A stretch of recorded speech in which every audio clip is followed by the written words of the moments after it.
আসসালামু আলাইকুম। মনোহরা ড্রয়িং চ্যানেলে তোমাদের স্বাগতম। আজ আমরা আঁকতে চলেছি একটি প্রাকৃতিক দৃশ্য। প্রথমত আমরা খুব সহজে একটি ঘর এঁকে নেব।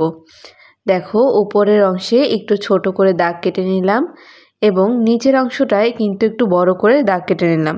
এবার দুই সাইড থেকে দুটি দাগ মিলিত করে দিলাম। এই দেখো, এবার আমরা নিচের অংশে দাগ কেটে নেব।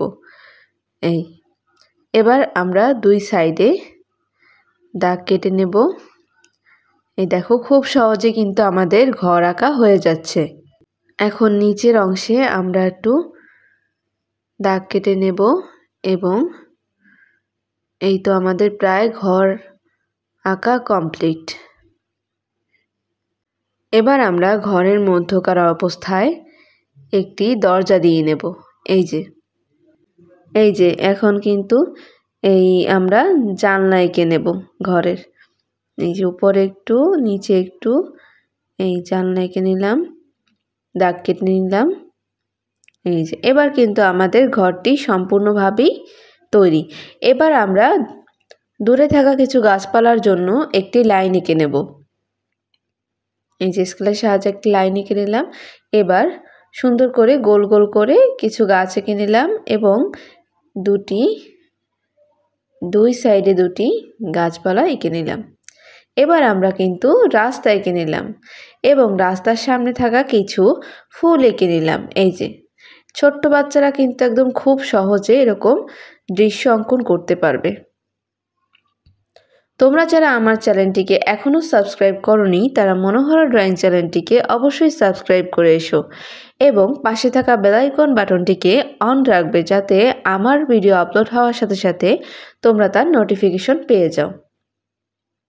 এবার কিন্তু আমরা রং করে নিচ্ছি। এই যে সকল জায়গায় সবুজ রং আছে, যে সকল জায়গায় মানে গাছ রয়েছে, সেই সকল জায়গায় এই যে একটু হলুদ রং এবং কিন্তু সবুজ রং একটু মিক্সড করে তারপর কিন্তু আমরা এই যে রং করে নিচ্ছি। এই দেখো, আমরা কিন্তু এখন এই যে হলুদ রং এবং সবুজ রং দিয়ে প্রথমত চারপাশটা রং করে নিচ্ছি। তোমাদের কাছে কার কেমন লাগছে অবশ্যই কিন্তু কমেন্টের মাধ্যমে জানাবে এবং তোমাদের যদি আমার ভিডিওটি ভালো লেগে থাকে অবশ্যই তোমার বন্ধুদের এটি শেয়ার করতে ভুলো না কিন্তু। তো এবার আমরা ঘরের রঙে কমলা রং এবং ভিতরের অংশে নীল রং করে নিচ্ছি এবং আকাশে থাকা নীল রংটিও করে নিচ্ছি।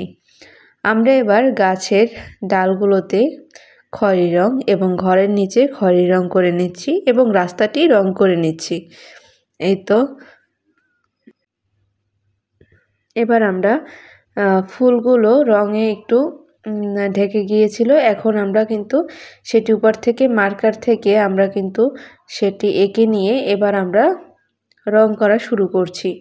এই যে সকল জায়গায় গাঢ় সবুজ রং ছিল সে সকল জায়গায় কিন্তু আমরা সবুজ রঙগুলো করে নিলাম। এবার আমরা ফুলে লাল রং করে নিচ্ছি।